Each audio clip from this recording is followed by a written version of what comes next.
August and I'm sat here in a woolly jumper shivering, and I'm on holiday. So 60mm Assa Abloy. I think it's a Tessa. I think that's what this logo is. I'm sure Carlos even will confirm that.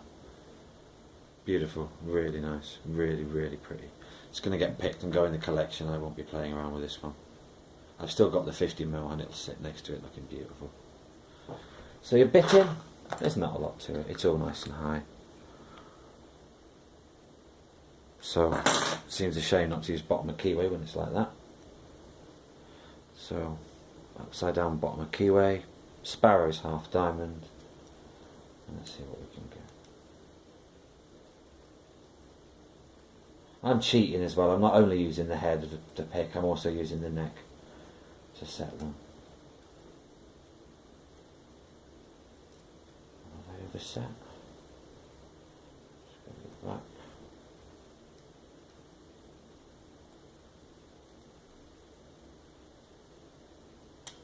There you go. Open. Bogatar's just as easy. We'll leave it at that. It's gorgeous.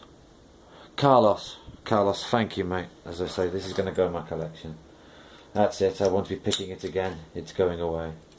Thank you very much, mate. Cheers, guys. Just a quick one. Thanks for watching and take care now.